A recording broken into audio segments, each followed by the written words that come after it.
16 mai. Je suis malade, décidément. Je m'ai portée si bien le mois dernier. J'ai la fièvre. Une fièvre atroce, ou plutôt un énervement fiévreux qui rend mon âme aussi souffrante que mon corps.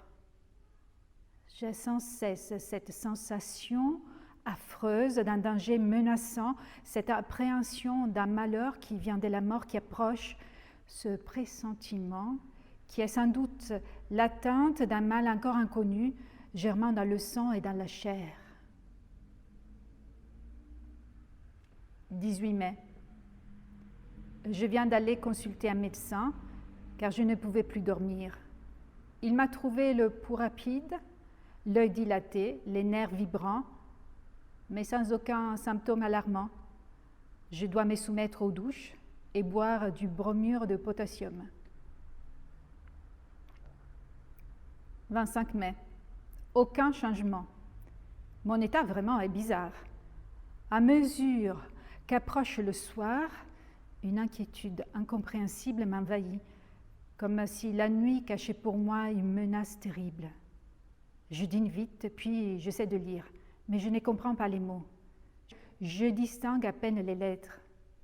Je marche alors dans mon salon de long en large, sous l'oppression d'une crainte confuse et irrésistible, la crainte du sommeil et la crainte du lit. Vers 10 heures, je monte dans ma chambre. À peine entrée, je donne 2 tours de clé et je pousse les verrous. J'ai peur. De quoi? Je n'ai redouté rien jusqu'ici. J'ouvre mes armoires, je regarde sous mon lit, j'écoute. J'écoute.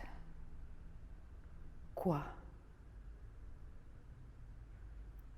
Est-ce étrange qu'un simple malaise, un trouble de la circulation peut-être, l'irritation d'un filet nerveux, un peu de congestion, une toute petite perturbation dans le fonctionnement si imparfait et si délicat de notre machine vivante, puisse faire un mélancolique du plus joyeux des hommes et un poltron du plus brave? Puis, je me couche et j'attends le sommeil comme on attendrait le bourreau.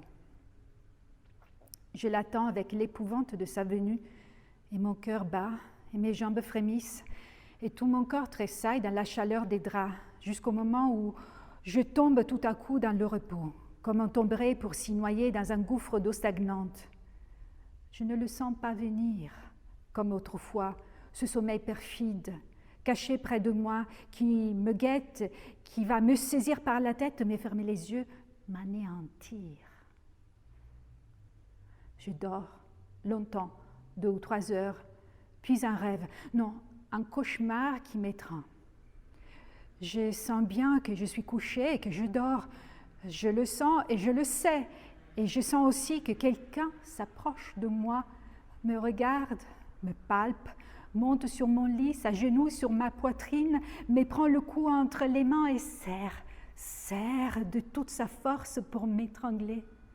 Moi, je me débat liée par cette impuissance atroce qui nous paralyse dans les songes. Je veux crier, je ne peux pas. Je veux remuer, je ne peux pas. J'essaye avec des efforts affreux, en haletant, de me tourner, de rejeter cet être qui m'écrase et qui m'étouffe. Je ne peux pas. Et soudain, je m'éveille affolée, couvert de sueur. J'allume une bougie.